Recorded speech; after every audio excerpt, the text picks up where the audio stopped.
Dewan Pengurus Pusat DPD Persatuan Perawat Nasional Indonesia (PPNI) Provinsi Aceh melaporkan Wakil Bupati Aceh Timur Syahrul ke Polda Aceh.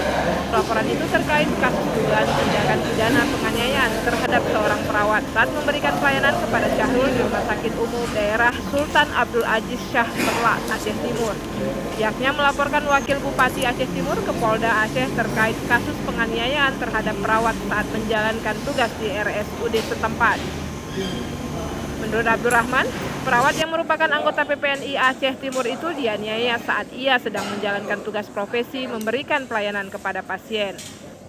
Abdurrahman juga menyatakan bahwa perawat ditendangi di bagian perutnya saat sedang memasang tabung oksigen kepada Syahrul.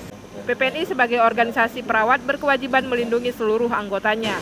Bahkan laporan ini didukung oleh PPNI Pusat dan sejumlah LSM.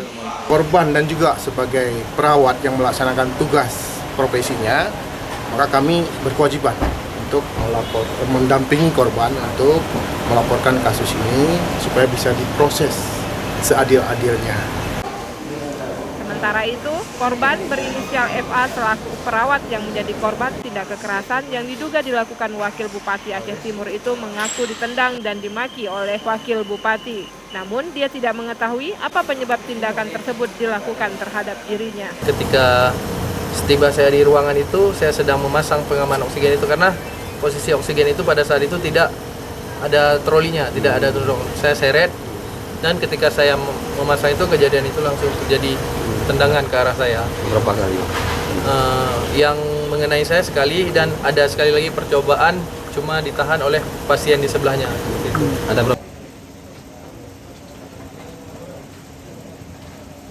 Hingga kini kasus tersebut telah dilaporkan ke pihak Polda Aceh. Dari Banda Aceh, Tim Liputan Habat TV.